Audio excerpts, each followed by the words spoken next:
और ये जो अपना सेकंड कानून है इसके अंदर कॉन्ट्रैक्ट फार्मिंग, इस कॉन्ट्रैक्ट फार्मिंग के अंदर होगा ये कि जो अपनी कंपनी होगी ये किसानों के साथ कर लेगी कॉन्ट्रैक्ट। उस कॉन्ट्रैक्ट के अंदर ये होगा कि भाई आप इस सब्जी को उगाओ या कोई सी भी फसल को उगाओ, जब आपकी फसल पूरी हो जाए तो हम आपकी इस फसल को ख़रीद लेंगे, ये होगा कॉन्ट्रैक्ट में।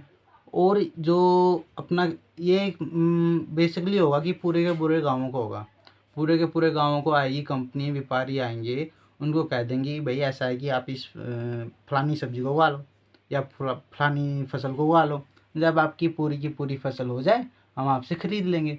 उस कॉन्ट्रैक्ट फार्मिंग के अंदर होगा ये, जैसे कि मान लो कोई भी फसल है आपकी, उसका ये रेट कर देंगे कि भाई हाँ भाई जब होगा 10 रुपये में, जैसे मान लो कि 1 किलो है और 10 रुपये में आपकी ख़रीद करेंगे हम।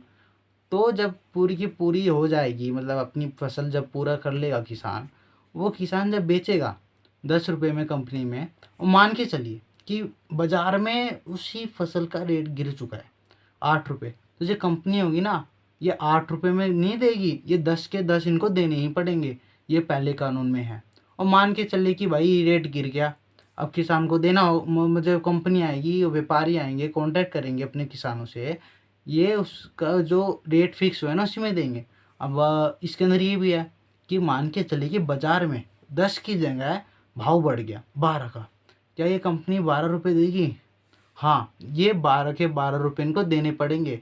बेशक कॉन्ट्रैक्ट हुआ वो 10 रुपये किलो का, लेकिन वो जो 2 रुपये है वो उनको बोनस के तौर पे किसानों को देना होगा। ये है कॉन्ट्रैक्ट फार्मिंग के अंदर। लेकिन जो इसका विरोध हो रहा है, ये कह रहे कि किसानों की ज़मीन चली जाएगी, ऐसा नहीं है।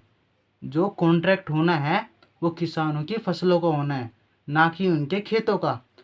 अब ये भी कह रहे कि भाई अगर मान लो कि किसानों को कोई दिक्कत हो जाए, मान के चलिए कि कंपनी कहे कि नहीं भाई अगर भाव हमने 10 रुपये में तय किया है तो हम 10 रुपये देंगे, अगर बाहर 12 का तो हम नहीं दे रहे, तो उसके अंदर किसान अपना एसडीएम के पास जाएगा।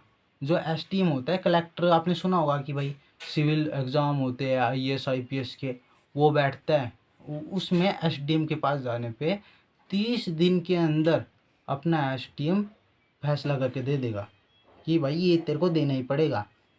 और ये भी है कि अगर कंपनी जो आएगी उसको 2 दिन के अंदर ही उनकी पेमेंट करनी पड़ेगी किसानों की, अगर ना कर रहे तो उनके ऊपर जुर्माना लगेगा। अब जो सेकंड कानून है ये तो यही है कॉन्ट्रैक्ट फार्मिंग के अंदर, तो इसकी बहुत भ्रम फैलाया जा रहा है कि भाई ज़मीन चली जाएगी किसानों की, आपकी तो ज़मीन ही चली जाएगी कॉन्ट्रैक्ट फार्मिंग से। ऐसा नहीं है, जैसे अभी मैंने बताया कि जो अपना कॉन्ट्रैक्ट होना है ना वो किसानों की फसलों का होना है। वो इसकी एक और बात कह रहे हैं, इसमें भाई आपको शायद सुना हो कि किसानों को मजदूर बना दिया जाएगा। मान के चलिए कि 25 साल का कॉन्ट्रैक्ट कर लिया, किसान पढ़ा लिखा नहीं है, 25 साल का कॉन्ट्रैक्ट कर लिया, अब किसान 25 साल तक क्या उसमें वही लगा रहेगा? ऐसा नहीं है। किसानों को आज़ादी है कि भाई जब किसानों का मन हो, भाई मैं नहीं कर रहा तेरे साथ कॉन्ट्रैक्ट, तो उसी टाइम उसी सन कॉन्ट्रैक्ट टूट जाएगा। जब किसान की मर्जी हो, जब कॉन्ट्रैक्ट तोड़ना हो, किसान कॉन्ट्रैक्ट तोड़ सकता है। और इसके अंदर ये है कि हाँ, अगर मान के चले कंपनी जो है वो मना कर दे कॉन्ट्रैक्ट में, हम नहीं खरीद रहे आपकी फसल, तो वो आसानी से कर भी नहीं पाएगी कंपनी। इस कानून के अंदर साफ साफ लिखा है कि कंपनी कर ही नहीं सकती, ऐसा करेगी तो उसको कोई ठोस वजह देनी पड़ेगी या उसको करना ही पड़ेगा, व्यापारी हो कंपनी हो जो भी ये कॉन्ट्रैक्ट में करेंगे। ये अपना सेकंड कानून के अंदर।